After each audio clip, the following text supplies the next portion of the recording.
Good morning. Lacey said that she noticed there was something missing on this and to check it before Joe got up here. So I'm going to introduce Joe. Hey, how many of you guys were here last week? There's one thing I want to bring back up from last week, is that when God plants the seed of His word in your life, the only way that works is if you're willing to accept it into your life. You guys remember this? I hope the question has come up in your mind of what could it look like. You've seen your life the way that it is for I don't know how long. I don't know how long you would say you've been in this phase of your life, but I would say you've seen enough of it to know what it looks like. I pray that God has challenged you with this week of what could it look like. What could it look like if we begin to believe God's word, not in a, we love listening to that sermon. Did you listen to that sermon? Yeah, did you listen to that sermon? Great. But what if we did what they said? We think we have hundreds of people that we can point to that go, it works. It works, and if you will take some ownership of it, it will work in your life too, but it's going to take a little bit of engagement. The gears are going to have to touch sometime. At some point, you're going to have to go from, okay, what's the first step? 0 to first step. Here's why I'm excited this morning. Joe Pearson said something, and he said it since a few times, but I remember him saying it the first time. He said, we've got too many undocumented ministers in these areas that could be useful if they could catch the vision for what it looks like for them. See, what he's saying is if they could catch a vision for what it could be. What could it look like in these communities if people stopped looking for a pastor and started looking for an opportunity? As God is sort of starting this fire in my life, as we're starting to go into this new phase, and like I said, it may take us 3 years to get everything that's here. But as I feel like that's starting, I can't think of one person that has spoke to that more over the years than Joe Pearson. And so as you guys are kind of mulling over what is and what could be, I'm excited for you guys to get to this morning. Welcome, Joe Pearson. And he needs an introduction. Every time he's here, people are like, Joe! So that was just because I felt like I needed to introduce him. Joe, glad you're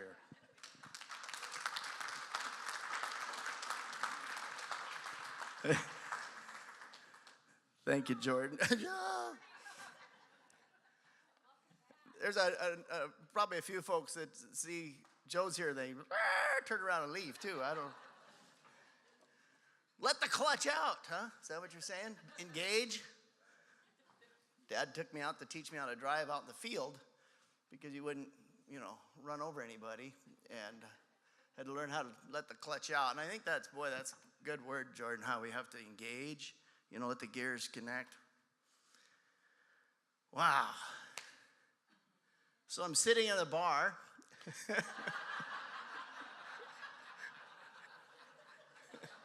few weeks ago, waiting for the funeral to start. A waitress who was waiting on me during, about 3 years ago, I like to go to the same place and get, know people.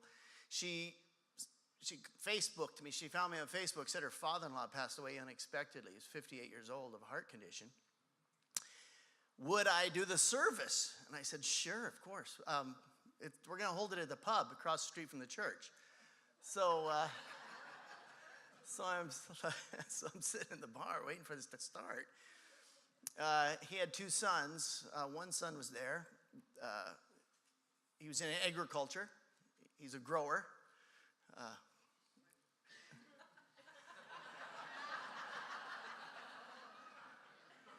When I farmed, why couldn't I have thought of something like that? But the other son has had a couple of DUIs and was on the bus because he didn't have a driver's license, and he was stuck behind a fatality car accident, and 2 hours later at 5 o'clock, he comes. So I had from 3 o'clock when it was supposed to start to 5 o'clock, we had a 2-hour happy hour preceding the funeral.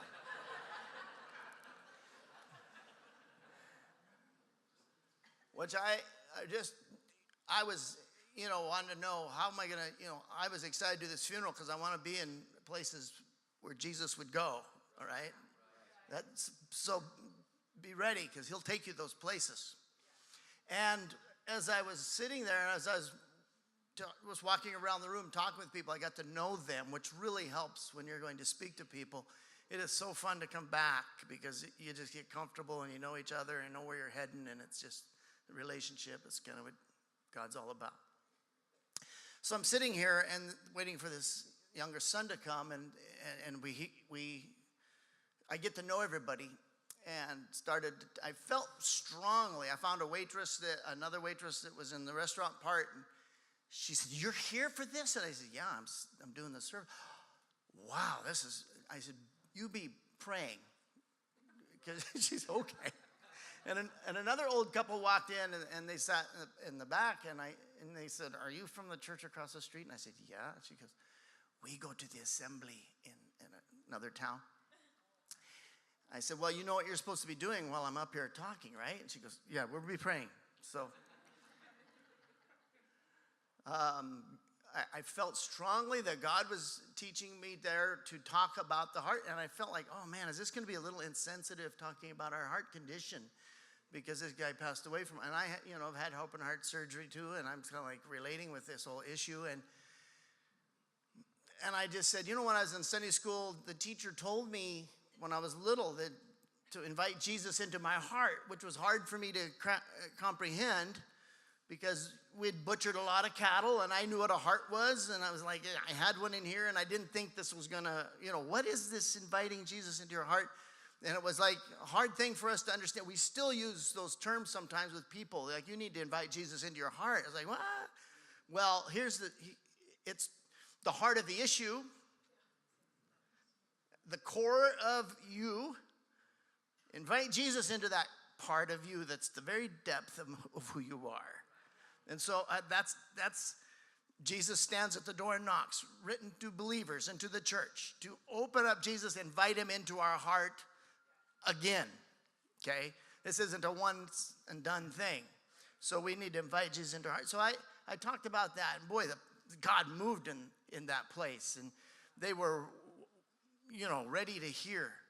It was just interesting. A lot of people flagging me down and talking to me and praying with me. I went home and I slept for like 3 hours. It was just like a giant sucking sound came out of me. But Jesus wants to use all of us in these situations. And I just want you to know that this messed up family, and they were messed up, isn't unlike most families. All right? I mean, if we're transparent with each other, we got some messed up folks here.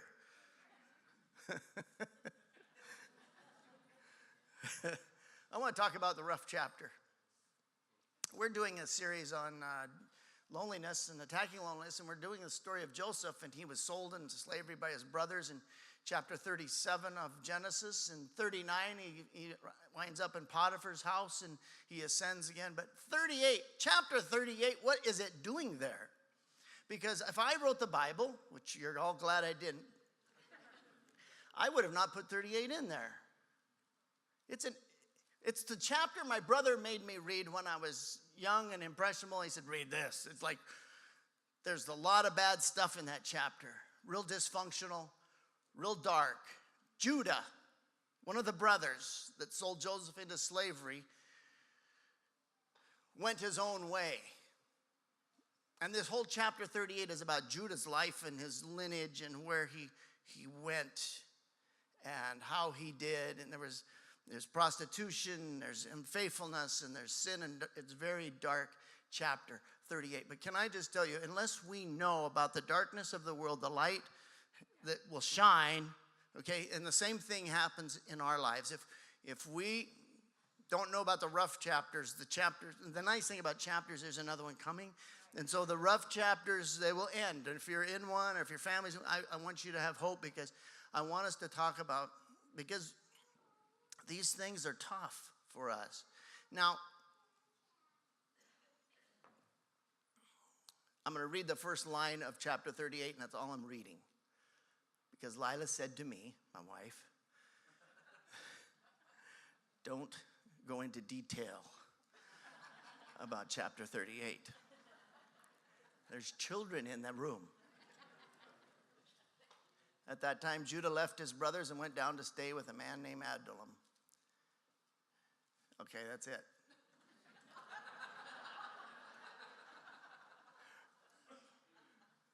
The rest is details.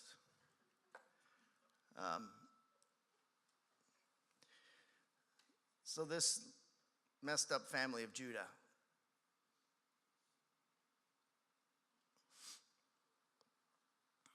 had strongholds of sin.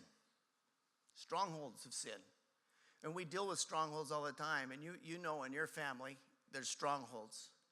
There's 7 kids in our family, and not one of us can find their keys at any time. And we joke around, we say, it's a stronghold. Because, well, I know why. Because we were raised in Montana. On the farm, we left all the keys in the rigs. Because the neighbors have to borrow them. I mean, it's like, what would you do? You went to your neighbor's car and there's no keys. What kind of insensitive neighbor is that? And so we leave the keys in all the rigs. And so you never lose them. They're always in. I still do it. My wife will rip them out of there. She's from Oregon.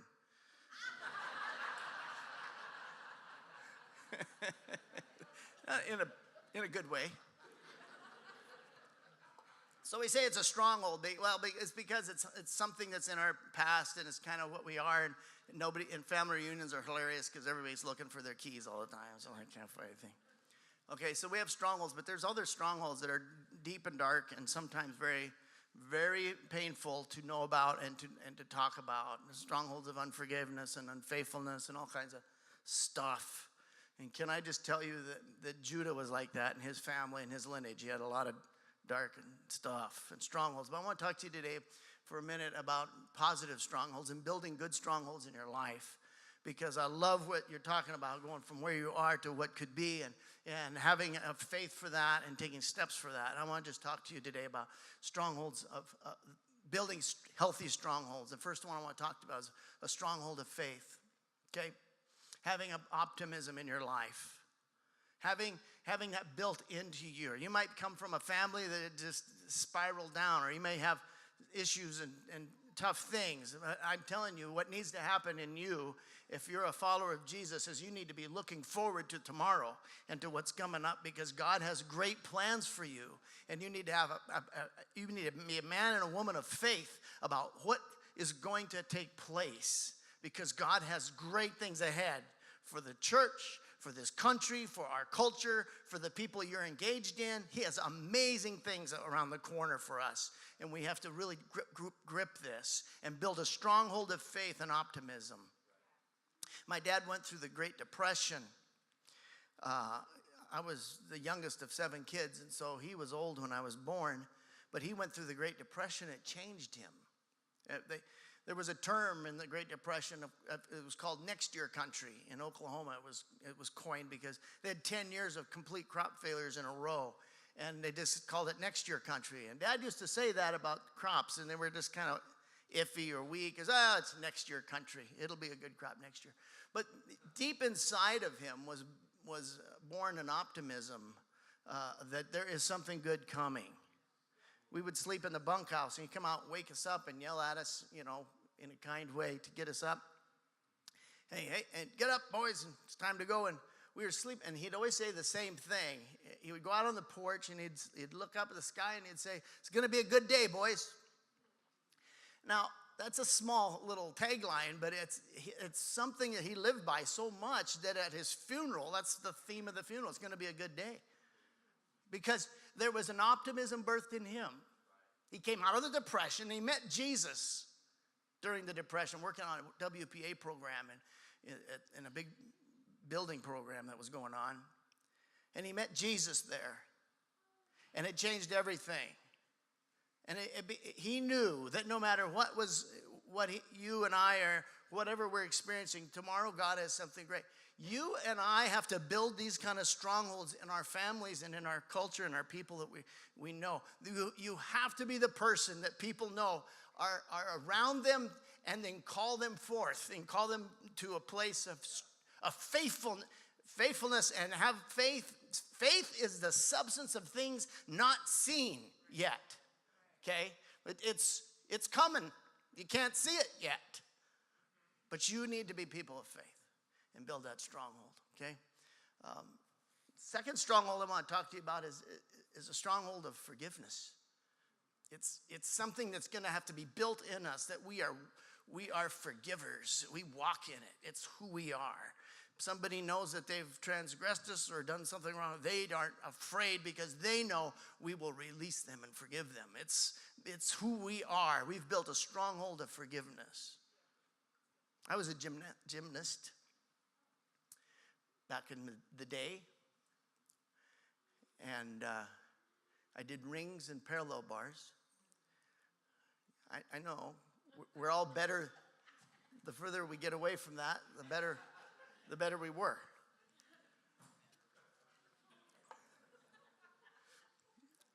And we had developed calluses on our hands, and we had these little leather things that would fit on these two fingers and around our wrist, and they're grips. And we would tie them on and we'd put chalk on it. It allowed us to hang on to the rings when we come swinging through up to a handstand. I'm just dreaming for a minute. I'm just going back to that place, my happy place. Dismount. And we had these grips because if you didn't wear them, you'd rip and you'd fall off, okay? They were good in that case. I want to share with you maybe that grips that you might be using to hang on are not so healthy. I don't want to let go of this because it's an offense, or it's something I went through that has allowed me to hang on. You fool me once, but not twice, kind of thing. And we need to take them off and release. Forgiveness means to release. Just let go. And it's a hard thing to do, but it's very critical that you build those into your life, that you are a releaser and a forgiver, and you don't hold things. And sometimes you have to go talk to somebody. And I love, this is the whole cool part of family and church and interacting around the Word of God, is because He helps us take these things off and get free and forgive and release. You might have to talk it through with somebody. Quite often you do. You need to have a connection of depth enough to be transparent enough and real enough to say, I have to take care of this. And that's because we're not going to get to where we need to be if we're hanging on to stuff from the past. You just got to set it down. We had an interior shop when we planted our first church in Montana. That's how we survived town financially. We had a little store, and I had blinds, big long blinds, and they were like 10 feet, and I was trying to open the door to get into the store, and I was using my foot, and nobody was helping me, and finally, I think it was a bystander who came along. She said, if you set those things down, you could get in to the store. Isn't that great to have help? She could have opened the door. It wasn't Lila. But it's almost that simple. If you want to go to where you need to be, you have to set it down. These things that are Hebrews, you got to read it. Therefore, since we're surrounded by such a great cloud of witnesses, let us lay aside every weight and every sin that clings to us, and let us run with endurance the race that's set before us. But you got to set the stuff down. You got to be light.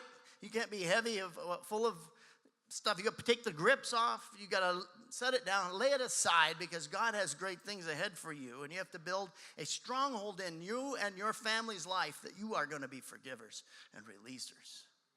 You are not going to sit around the table and talk about the things that people have done wrong to you as a family. You're going to say,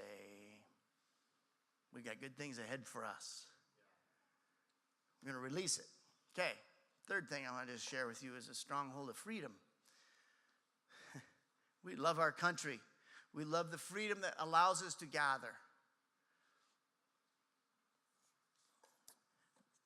But living free is something that God has called us to do. Jesus paid this price for us so that we could walk in freedom. You could be like Judah and go your own way, but the way of that direction is not freedom, it's bondage. And you have to understand that there's shackles that come upon you, and lifestyles matter, because if you're living a lifestyle of freedom and walking in it,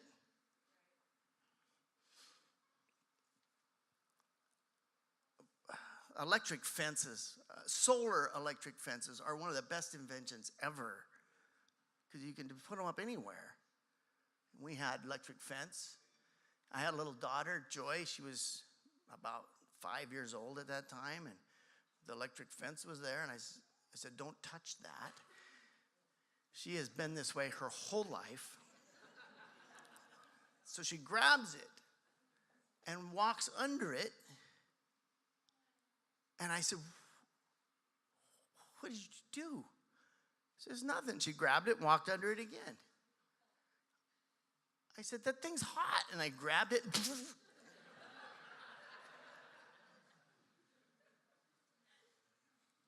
I don't understand it, because I think it might be because she had extra large feet for such a small child. And she was maybe floating across, and she just weighed nothing, and so maybe she wasn't grounded. I don't know. I don't know why, but she didn't get shocked. But electric fences, you get bit a few times.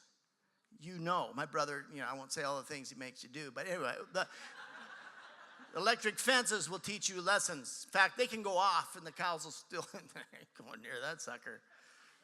Don't tell them it's off.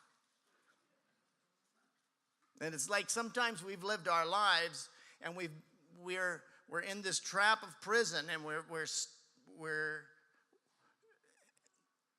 free, but we don't live free. Very hard to do when you're not used to it. It's not ingrained in you. Back in the days when emancipation and slavery was eliminated, the sharecropper culture was still there, and they just couldn't get used to freedom, because it was like, I'm not used to freedom. It's hard because it's not in your DNA. It's not in your family. It's something that you have to realize and live. And so when you follow Jesus, you have to realize and know that you're free. And sometimes we don't get it.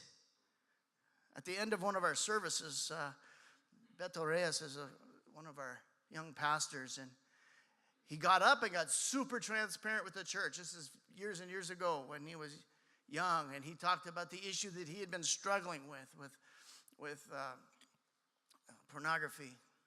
He got up and just talked to the church. He said, at the end of church, he said, I just want to tell you all that we're free, and we're sitting in the prison cell, and the door is open, and you have to walk out, and you have to live free. You have to understand what Jesus has done for you. Well, I just can't get rid of this sin, or okay, we'll talk to somebody, pray about it, but then live free, because God has called you to freedom. We took our youth group to a choir tour, and we stop at one church during the week, and the rest of it's prisons and homeless shelters. One kid said, as we were giving little testimonies when we came home to our home church, and he stood up and he said, well, we went to a church the first night, but then we went to where the real people were. And went to jail, state pen in Deer Lodge, Montana. And we did our presentation, and we were scared to death. And a guy stood up at the end, and he said, kids, I want you guys to know something. That when I was on the outside of this building, I was in prison. But now that I'm inside and I know Jesus, I'm free. I've never been freer than I am now, because I have Jesus. Do you know that you have to build a stronghold of freedom in your life, and it's something you have to take hold of? and you have to walk in it. God is calling you to it. Well, you don't go back there. Yeah, listen, talk to people, get help, but really understand that Jesus is your Savior, and he wants to set you free. Whom the Son has set free is free indeed. See, it's not the whom the Son sets free has to work their way out of their issues.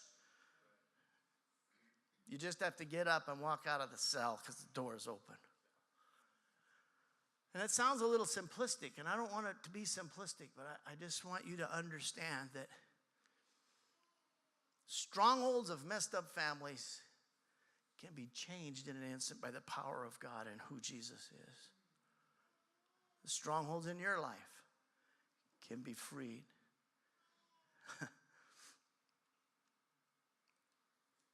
So Judah went his own way, and he's one messed up dude, a messed up family. When I was at Sunday school, we sang a song called The Lion of Judah. The Lion of Judah. Sing it if you know it. Shall break. Nobody knows it. It was like a top 10 song of Sunday school. It was right there when we all pulled together. The Lion of Judah shall break we used to go, break every chain and give to us the victory again. I sang that song not knowing a thing about Judah. He's the one messed up dude. Jesus came out of that lineage. Jesus came out of that messed up family and rose up to be our Savior. Ooh. He wants to rise up out of your family and build strongholds of faith, strongholds of freedom, strongholds of forgiveness in your life and in your family. He wants to change the trajectory of where you've come from to where you need to be. It's the Lion of Judah. He wants to break those chains.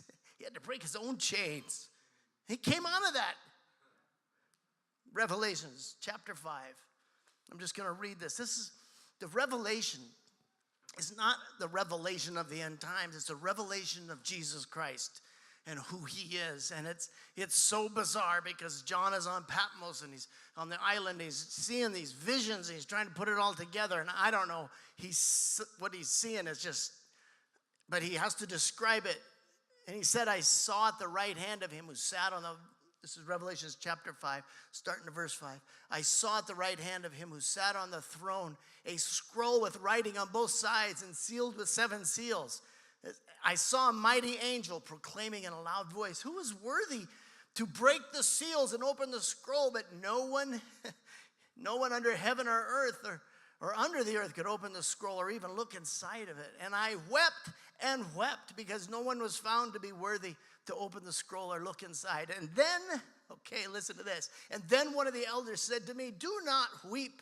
See, the Lion of the tribe of Judah, the root of David, has triumphed, and he is able to open up the scrolls. He's the root out of dry ground, the Alpha and Omega. This is Jesus, the one who, he's the Lion of Judah. And he came out of this mess of Judah to proclaim the Messiah and the freedom. Now, he didn't come out of a clean and tidy family. He didn't come out of a church family that has it all together. He came out of a messed up, perverse family to proclaim freedom to the captives.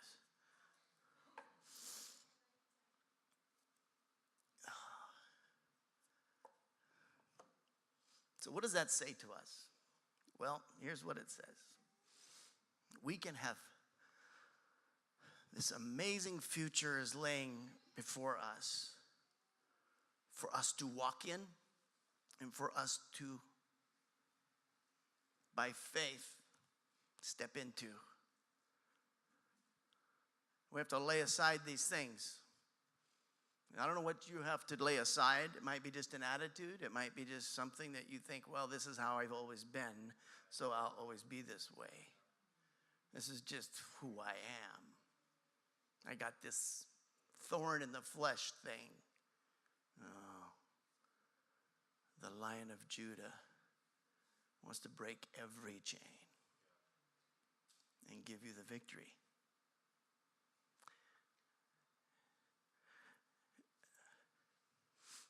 So I'm in this bar with this funeral, and I can feel the power of God stronger than any church service I've ever been in. What is that about? It's his heart. It's his heart to redeem the lost, to bring near those who feel far from him, and to bring into alignment and to freedom those in captivity. Could we just bow our heads for a minute?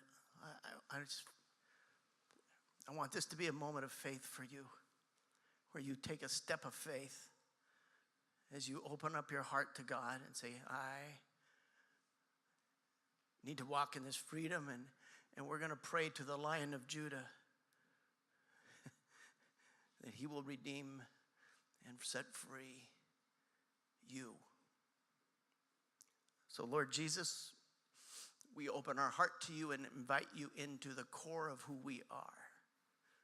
We want you to come in and fellowship with us and change us.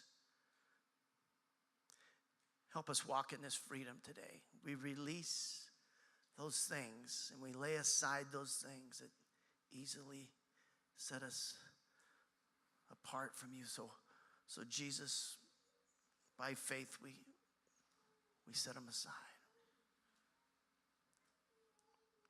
In your precious name.